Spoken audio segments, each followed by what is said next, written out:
Պայմանական կենտրոնական ընտրական հանձնաժողովը ընտրությունների օրինականության վերահսկողական լիազորություն ունենալով վստահ եմ կարող էր օրինակ գրությամբ դիմել ֆինանսների նախարարությանը, պարզելու համար արդյոք կենսաթոշակը 10,000 դրամով բարձրացնելու որևէ մի ծրագիր նախատեսված եղել է 2021 թվականին հաջորդած միջնաժամկետ ծախսային ծրագրերով կամ որևէ մի փաստաթղթով եւ գնահատեր փետրվարի 7-ին հաջորդած ժամանակահատվածում դա անելը։ Այնուհետև ամբողջ քարոզարշավի ընթացքում դրա մասին խոսելը, այնուհետև քարոզարշավի ընթացքում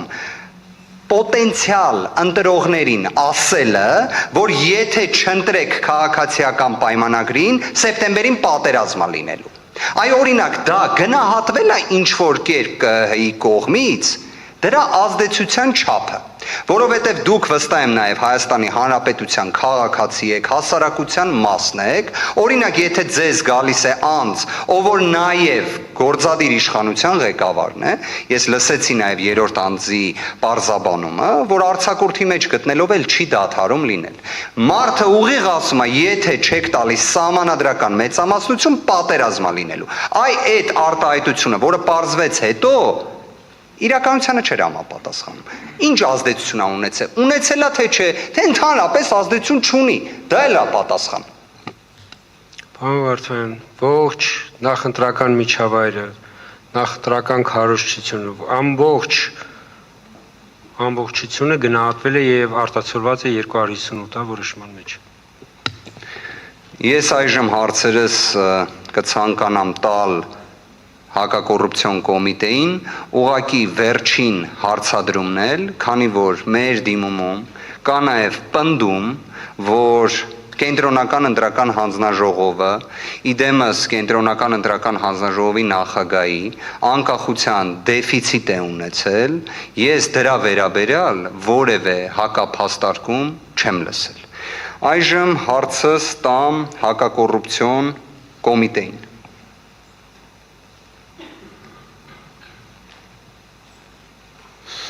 2026 թիվ ապրիլի 14 նյութ հրապարակված կայքում հազարավոր դիտումներով ձևակերպումն էլ հետևյալն է։ Ուժեղ Հայաստան կուսակցության անդամի կողմից այլ անձի օժանդակությամբ 2026 թվականի մարտ ամսվա ընթացքում մի դեպքում անհատույց տրամադրվել է դրամական միջոց, մեկ այլ դեպքում արտոնյալ պայմանով խոստացվել է ծառայության մատուցում։ Գործը իդեպ, երբ ձայնագրությունը հասանելիորեն որևէ մեկի կողմից լսվում է, ակնհայտ է, որ խոսակցությունը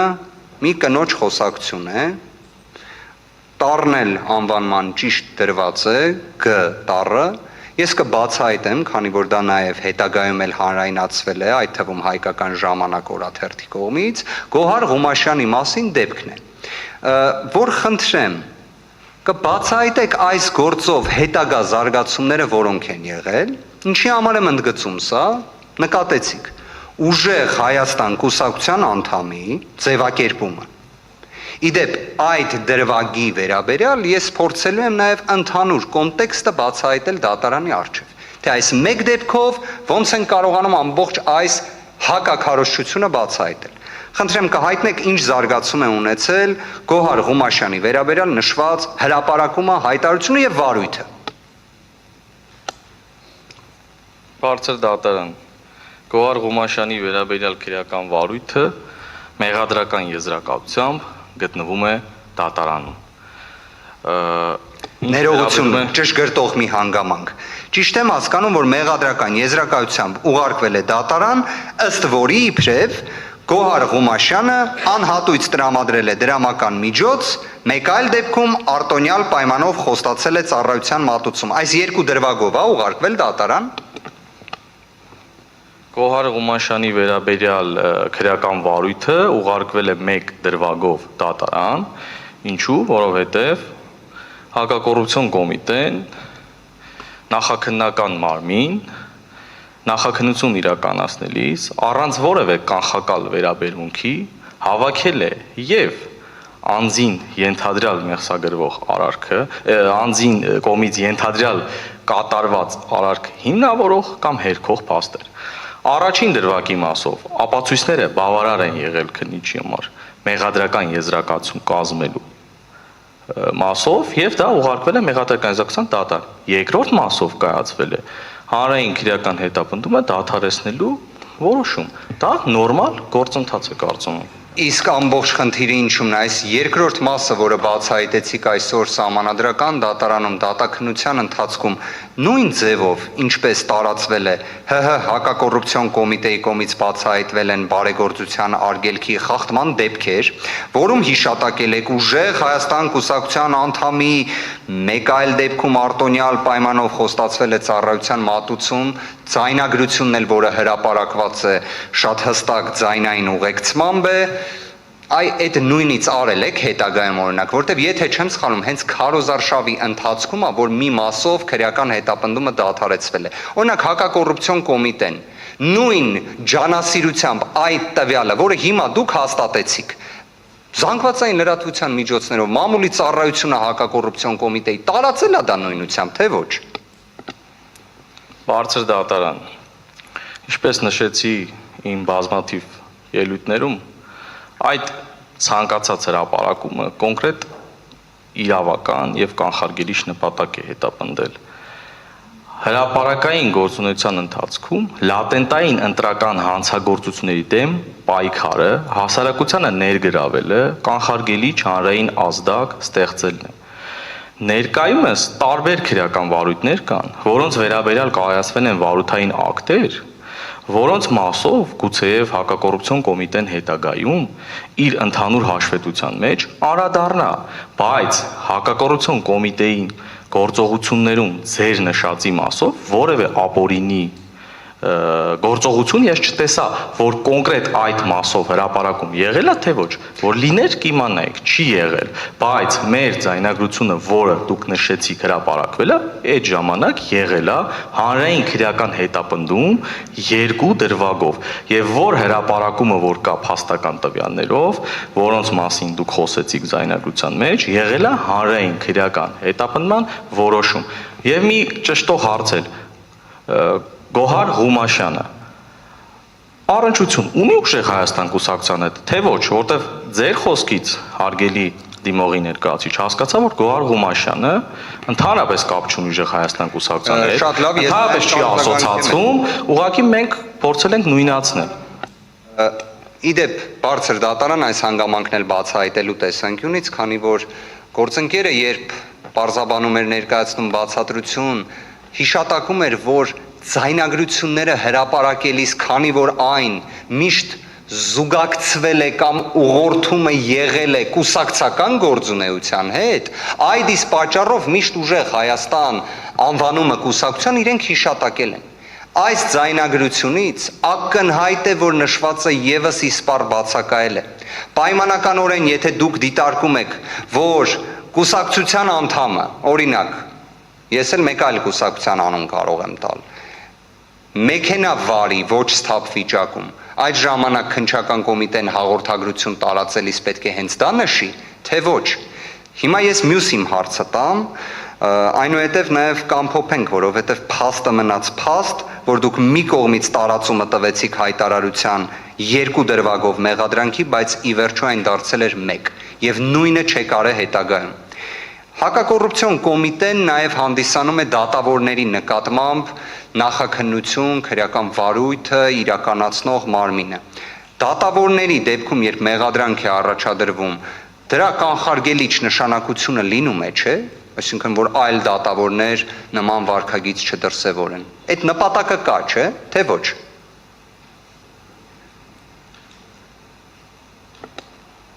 Հարցադրումը չեմ հասկանում, ես ձեր, այսինքն դատարանի կողմից նպատակը մեր հրապարակումների մասով է հասնում, թե առասարակ կարծիքը դատավորի նկատմամբ նախաքննություն է իրականացվում, քրեական վարույթ է հարուցվում, դուք դրա վերաբերյալ զանգվածային լրատվության միջոցներով հայտարարություն չեք տարածում։ Դատավորի վերաբերյալ հարգելի դիմողի ներկայացուցիչ կարծում եմ ծանոթ եք, ընդհանուր ընթացակարգեր կան։ ընդհանուր դատավորի վրա անկախության վրա չազդելու կոնկրետ սահմանափակումներ կան տարբեր դատավորների մասով խնդրում եմ Բայց կանխարգելիչ նպատակ լինում է, չէ՞ էլի ձեր մոտ։ Վստահաբար, երբ քրեական վարույթ եք հարուցում, կանխարգելիչ նպատակ լինում։ Դուք պատասխանը լսենք այդ Այո։ համեցեք։ դուք կոռուպցիոն ընտրական հանցագործությունները լատենտայնությունը դրանց եւ կանխարգելման նպատակ իմ պատասխաններից լսել եք, բայց մեկ այլ օրինակ փորձում եք համադրել սրա հետ։ Նույնը կարակ անձի դեմ ուղղված հանցանքն էլ բերենք համեմատենք, բայց անձի դեմ ուղղված հանցանքը լատենտային չի, կարակ այլ հանցատեսակներով էլ օրինակ բերենք։ Դատավորի դեպքում կոռուպցիոն բնույթի հանցանքը լատենտային է թե ոչ։ Դատավորի դեպքում ես դες ասեցի կան օրենսդրական ուղիղ արգելքներ։ Շնորհակալ եմ, այսինքն դուք ճիշտ հասկացա ձեր պատասխանից։ Իհարկե ունեք կանխարգելիչ նպատակ, բայց քանի որ կա օրենսդրական արգելք, դատավորի հեղինակությունը հարգելու անմեղության կանխավարկածից ելնելով, չեք կարող ձեր մամուլի ծառայությանը փոխանցել, որ պայմանականորեն, քանի որ դատալեքսով էլ հասանելի է նշվածը, Արտուշ Գաբրելյանի վերաբերյալ կա քրեական վարույթ։ Դատալեքսում էլ հասանելի է տվյալը։ Դուք դրա մասին մամլո ծառայությունով չեք կարողանում հաղորդագրություն տարածեք, թեև դուք էլ եղել եք վարույթ իրականացնող մարմինը։ Հիմա մեր ամբողջ ասածը ո՞րն է։ Ընտրական օրենսգրքի կարգավորումը, որ նախընտրական քարոզարշավի շրջանում պետական մարմինները պետք է զերծ մնան սև քարոզարշավ իրականացնելու, այսպես ասած լայն են բավականին ձևակերպում։ Այդ կարգավորումը ո՞նց է ստացվում, որ չեք նկատում, բայց դատավորի դեպքում նկատում եք։ Զուգահեռաբար մյուս կարգավորումն էլ եմ ուզում վկայակոչել, չգիտեմ ինչի, բայց օպերատիվ հետախուզական գործունեության մասին օրենքից ձեր բացատրություններում բազմաթիվ հղումներ կատարեցիք, բայց 10-րդ հոդվածի 3-րդ մասին որևէ հղում չտվեցիք։ Իդեպ, բարձր դատարան 10-րդ հոդվածի 3-րդ մասը ուղիղ կուսակցությունների գործունեությանը վնաս պատճառող տեսանկյունից սահմանափակում է նախատեսում։ Հիմա ո՞նց է ստացվում, որ մենք դատավորի դեպքում ունենք դատական օրենսգրքով երաշխիք, որը անվերապահորեն գործում է, չնայած կանխարգելման նպատակը էլի կա, բայց ստացվում է ընտրական օրենսգրքի դրույթը, ՕՀՄ-ի մասին դրույթը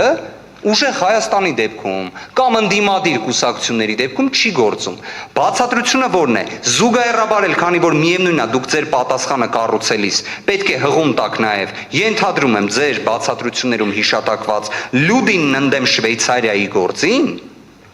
ես նայեցի այս ընթացքում Լյուդինն ընդդեմ Շվեյցարիայի գործը։ Խնդրում եմ նաև, որ բարձր դատարանը եւս ուշադրություն դարձնի Լյուդինն ընդդեմ Շվեյցարիայի գործին, որը վերաբերում է անձի գաղտնալսմանը, անձնական կյանքին, չի վերաբերում մամուլով հրապարակումներ տալուն քննչական մարմնի կողմից։ Վերջացրեցիք։ Հիմնարար սկզբունքին է ուղիղ հղում արվել, որ ենթադրյալ հանցանք կատարածը անձը պետք է կրի եւ գիտակցի ռիսկը, որ ենթադրյալ հանցագործության վերաբերյալ տվյալները կարող են հրապարակվել։ Խնդրում եմ կարդացեք Գոհար Ղումաշյանի վերաբերյալ հաղորդումը տեքստային, անհատականացնող տվյալներ, կարող եք ասել, իսկ անմեղության կանխավարկածը կխախտվեր այն ժամանակ, երբ որ նշվեին անհատականացնող տվյալներ կամ կոնկրետ եզրահանգումներ մեղավորության վերաբերյալ, մի րոպե լսեք պատասխանը, խնդրում եմ, երբ որ կնշեր անմեղության կանխավարկածի վերաբերյալ, խախտում չկա,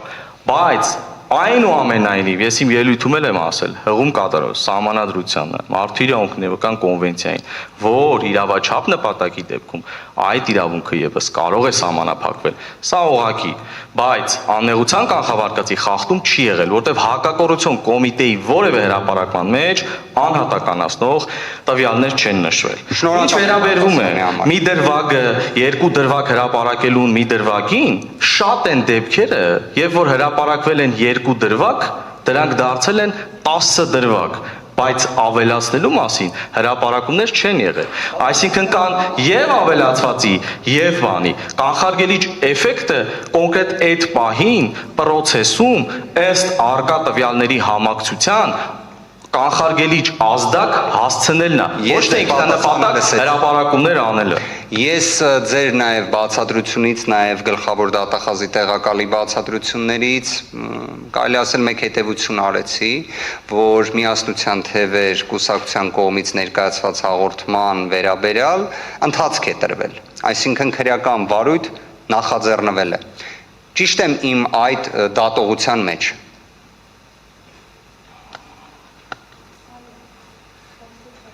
Կներեք, հարցադրումը ավելի կոնկրետացնեք, չլսեցի։ Ես քննչական կոմիտեի գործառույթների մասով չեմ կարող Որովհետև հայտնել։ միասնության թևերին հասցեագրված նշեցիք, որ դեռևս չեք ուզում անհատականացնող տվյալ ասեք, բայց քրեական վարույթ Ես չեմ հիշում, որ միասնության թևերի հետ կապված հայտարարություն առած լինեմ։ Այդ դեպքում եթե թույլ տաք հարցը ստամ գլխավոր դատախազի տեղակալին։ Պարոն Վարդևանյան, մի դիտարկում կներեք, ես դատավորների մասով նաև երկու օրինակ բերեմ, ինձ հիշեցեց գործընկերը, Կոտայքի մարզի դատարանի դատավորի եւ հենց Արտուշ Գաբրելյանի վերաբերյալ հրապարակում եղել է առանց տվյալներ բացելու, խնդրում եմ սա ընդունելի գիտություն, որ հակակոռուպցիոն կոմիտեն որևէ կանխակալ, ընտրովի, խտրական մոտեցում որևէ դեպքով չի ցուցաբերել։ Ու դա փաստ է նաև ձեր հաշվետվության ուսումնասիրությունը։ Եթե կցանկանաք լսել փաստարկված պատասխան, ես հենց դատարանի դահլիճում վերլուծել եմ ներկայացրած հաշվետվությունը։ Եթե կուզենաք Անպայման ձեզ դրա վերաբերյալ հարց կտամ, բայց դատախազի տեղակալին հարցանուցել։ Շնորհակալություն պարոն Վարդևանյան, ձեր հարցերը դատախազությանը։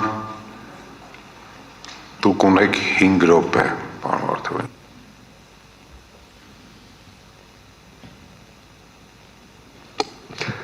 Շնորհակալ եմ, հարցադրումը հետևյալն է, այսինքն միասնության թևերի կողմից հրապարակվել էր երկու ձայնագրություն։ Մեկ ձայնագրությունը բովանդակությունից պարզ էր, որ կարծես կրթական հաստատության ղեկավար կազմի ներկայացուցիչներ խոսում էին քաղաքացիական պայմանագիր կուսակցության հավաքին մասնակցելու եւ այլն, այնուհետեւ երկրորդ ձայնագրությունն էր հրապարակվել։ Խնդրում եմ ասել, դրա վերաբերյալ նախաձեռնված քրեական վարույթ կա թե ոչ։ Երկու ձայնագրություններն էլ քննարկվելու են նույն վարույթի շրջանակներում։ Իսկ մեղադրյալ կա նշված վարույթով թե ոչ։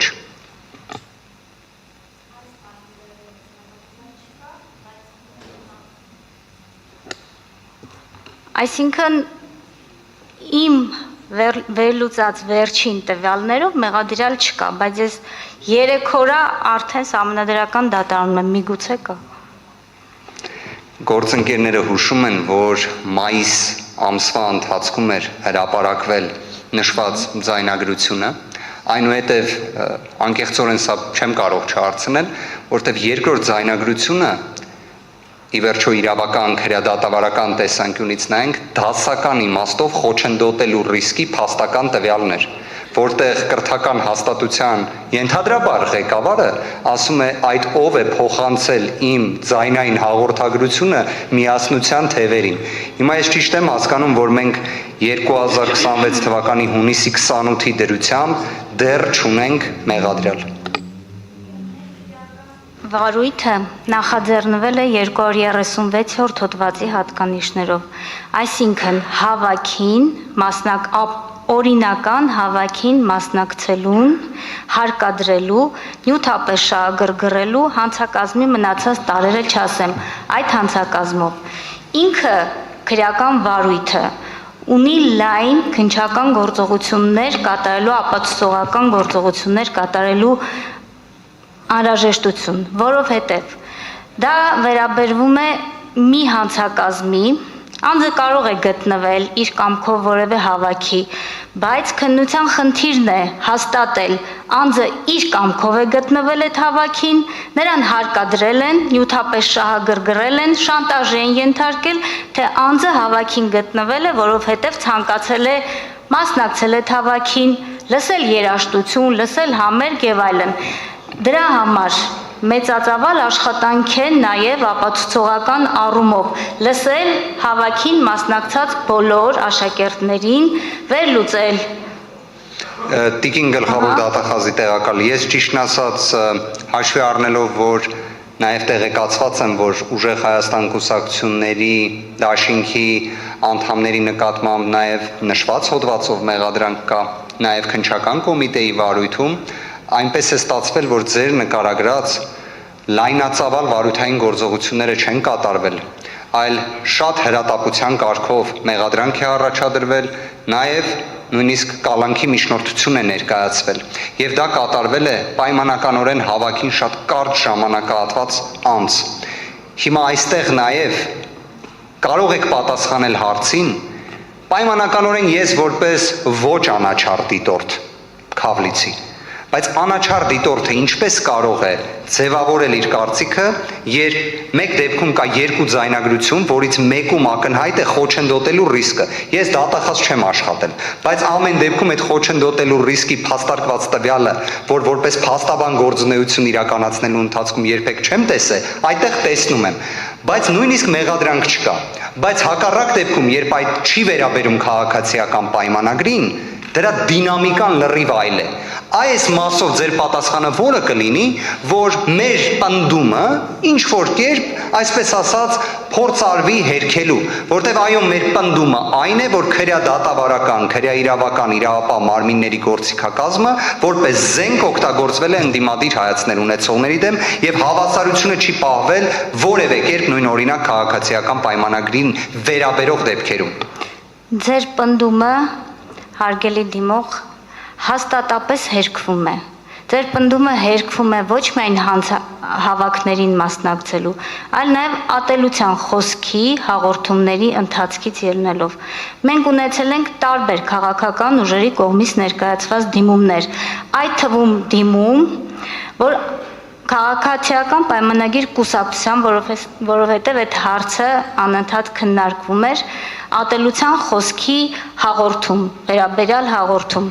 որով նույնպես վարույթ չի նախաձեռնվել, որովհետև չեն գտնվել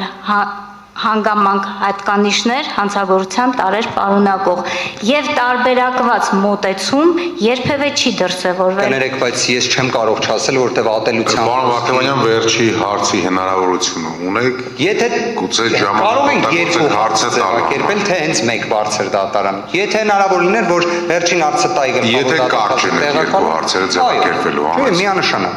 Հաշվի առնելով, որ հաղորդումը ատելության խոսքի վերաբերյալ ես էի տվել, ես համոզված կարող եմ պնդել, դուք համեմատական, իդենտիկ կներեք, որ դա ասում եմ։ Պարոն Վարդանյան, դուք հիմա արձագանքում եք խոսքին, հարցը ձևակերպեք։ Կարող եք ասել այդ իդենտիկ համարժեքը, որտեղ ատելության խոսքը քաղաքացիական պայմանագրի կողմից ես էի հաղորդումը տվել։ Այդ մյուս դեպքը, որը նկարագրեցիք, փաստական տվյալը կվկայակոչեք, համարժեք է եղել այն բառամթերքին, որը եղել է այն հաղորդման մեջ, որը ես էի տվել։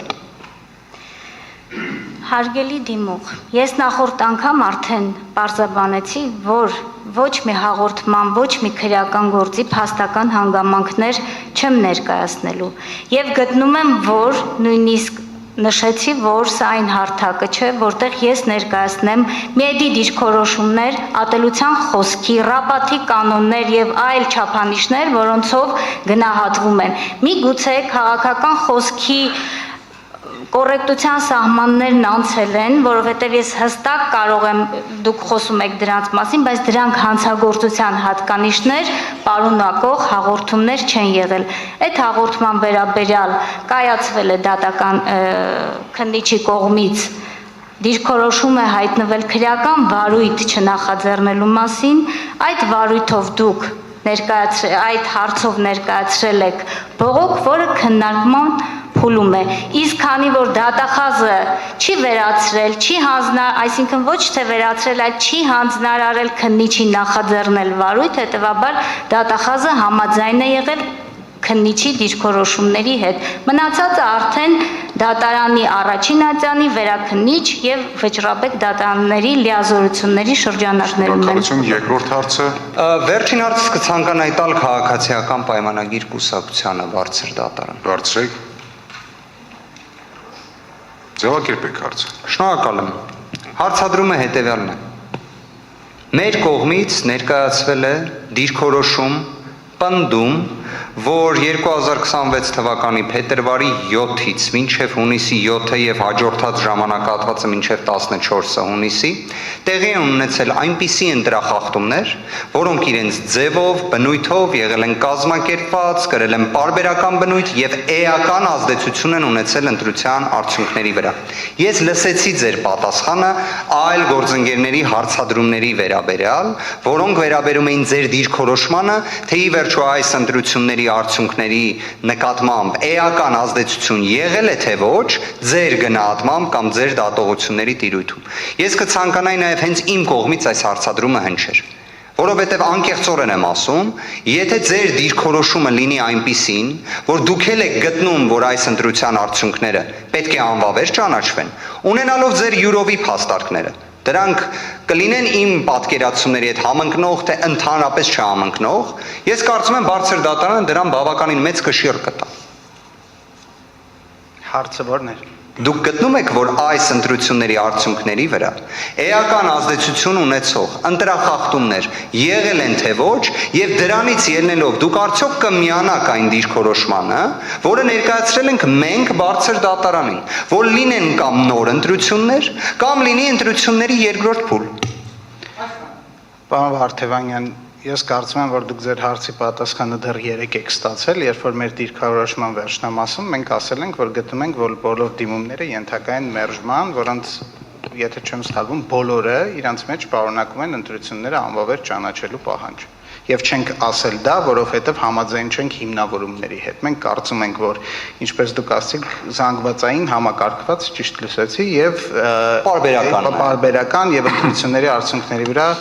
ազդեցություն ունեցող։ Այս 3 պահանջները կումուլյատիվ են, դրանք ալտերնատիվ չեն։ Կարծում եմ դրանց 2 առաջին տարերը տեղի են ունեցել ոչ մեր կողմից, այդ թվում օրինակ ձեր կողմից ներկայացվող ուժի կողմից, բայց ընտրությունների արդյունքի վրա էական ազդեցության տարը բացակայում է։ Սա ձեր վերջնական դիրքորոշումն էր, որը լսեցի բարձր դատարան։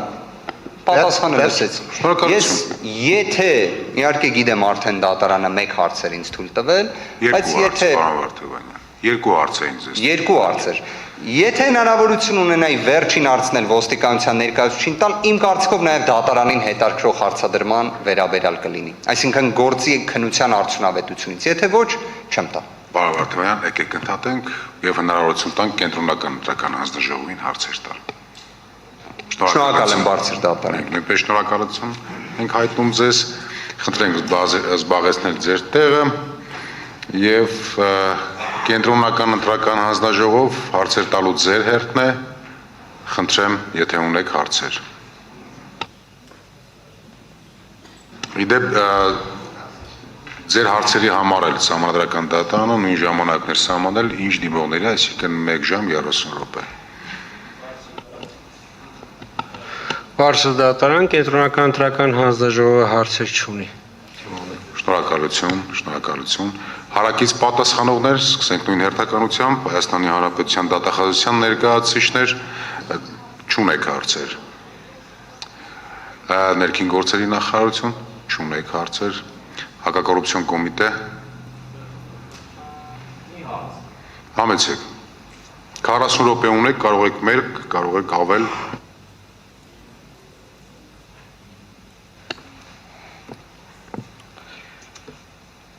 Ուժեղ Հայաստան կուսակցության դիմողի ներկայացուցիչի ասվածի հետ կապված է հարցադրումը։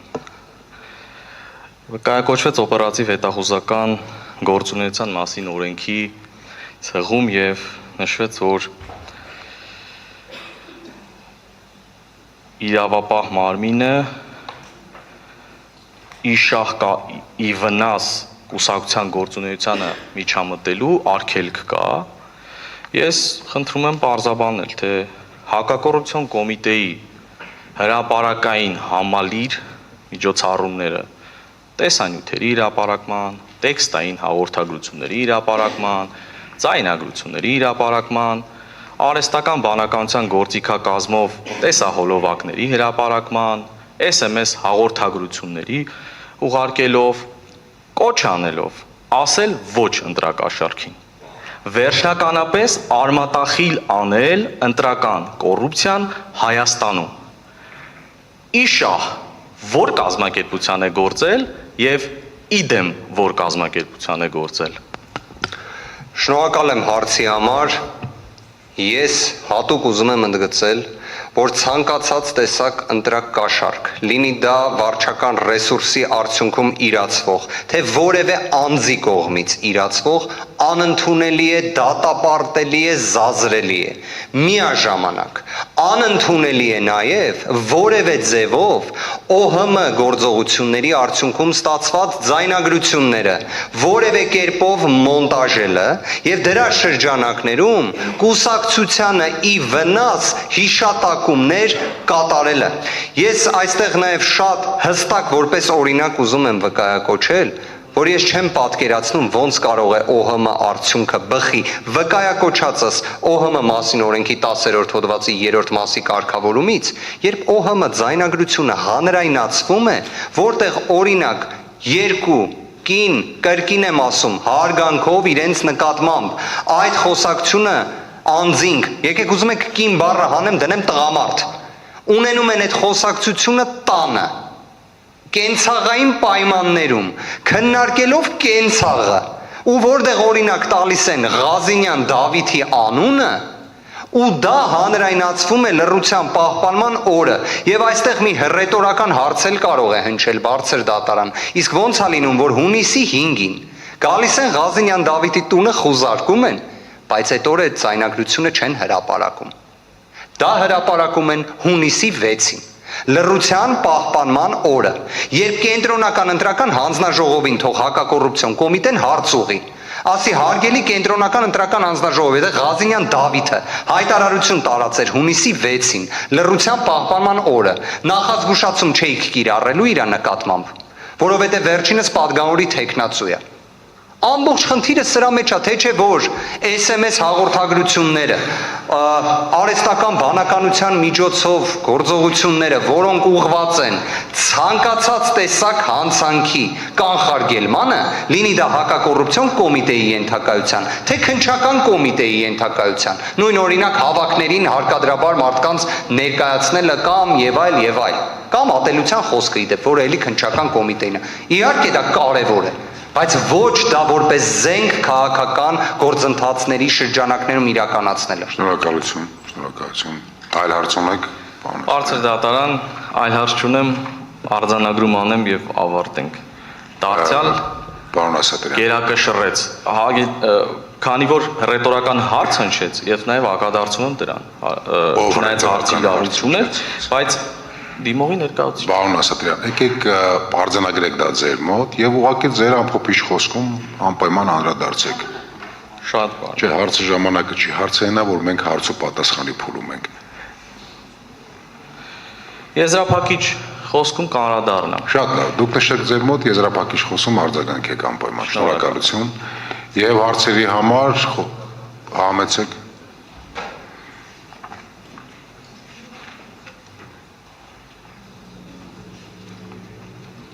Դատարան չնայած մեր հարցեր տալու ժամանակահատվածում նշեցինք, որ հարցեր չունենք, բայց կարծես դիմողի ներկայացուցիչը հարց ուներ ներքին գործերի նախարարությանը եւ եթե թույլ տաք օգտագործենք այս ժամանակահատվածը եւ ես հարց ուղեմ դիմողի ներկայացուցիչին, թե ինչ հարց ուներ ինքը մեզ։ Ուղղակի մի ճշգրտմամբ, որ ոչ թե ոստիկանության, այլ ներքին գործերի նախարարության։ Դատանը գնահատում է ձեր քայլը։ Ձեզ հարց ընչեց, ինչ հարց ունեք ոստիկանության ներկայացուցիչին։ Շնորհակալ եմ, Բայց դուք պատասխան չեք տալու, որովհետև միայն հարց տվող եք։ Միգուցե ես էլ հարցով կարձագանքեմ բարձր դատարան։ Համեցեք։ Եթե բարձր դատարանը թույլ տա իսկապես այս կարճ հնարավորությունը օգտագործենք, հարցադրումը վերաբերում էր հետևյալին։ Երրորդ անձի ներկայացուցիչը հնչեցրեց տվյալ, որ Արցախից մեր հայրենակիցներից 40,000-ն են դիմել քաղաքացիության համար։ Արդյոք արկա է վիճակագրություն, թե 2026 թվականի փետրվարից մինչև հունիսն ընկած, մինչև քվեարկության օրն ընկած ժամանակահատվածում քանի մեր հայրենակիցներն են դիմել եւ քանի նշված գործընթացի բավարարման դեռևս դեպքերը առկա չեն։ Պատկերացրիք հարցադրում, այսինքն որ գործընթացը մեկնարկել է, բայց դեռևս ավարտը չկա, որի պայմաններում, թեև ես սա էլ արձանագրեմ, ինձ համար անընդունելի է, որ մեր Հայաստանի Հանրապետության քաղաքացու անձնագրով մեր հայրենակիցները չեն կարողանում մասնակցել ընտրություններին, բայց սա առանձին հարց է, որին անդրադարձ կկատարեմ ելույթով։ Հարցը հետևյալն էր։ Համեցեք։ Մի փոքր կդժվարանամ այս հարցադրմանը հարցով արձագանքել, բարձր դատարան, ըստ այդմ կփորձեմ պատասխանի ձևաչափով, եթե թույլ կտաք, չեմ կարող ասել։ Մենք էլ կձևացնենք, որ չենք լսել։ Շնորհակալ եմ։ Չեմ կարող ասել, որ հենց կոնկրետ այդ ժամանակահատվածում դիմաց ընդհանուր առմամբ վարույթի փուլում քաղաքացիության գործերը շուրջ 10,000-ն են եղել, այո, հիմա արդեն նվազում են էական տեմպերով, մենք ավելացրել ենք կարողությունները այս տարվա մեկնարկից ի վեր, հունվարից ի վեր ավելացրել են կարողությունները եւ դրանք էականորեն նվազում են։ Ընդհանուր առմամբ վարույթում շուրջ 10,000 գործ կա, ինչ վերաբերվում է դիմողի ներկայացուցիչի այն դիտարկմանը, թե անընդունելի է այդ գործընթացը, դրա վերաբերյալ բազմիցս ներկայացվել են պարզաբանումներ, իրավական հստակ հիմքեր, սկսած միեդի վճիռներում բերված վկայակոչումներից, մինչև մեր բոլոր հիմնարար փաստաթղթեր այս մասով։ Շնորհակալություն։ Շնորհակալություն։ Երրորդ անձի ներկայացուցիչ հարցեր ունեք, համեցեք։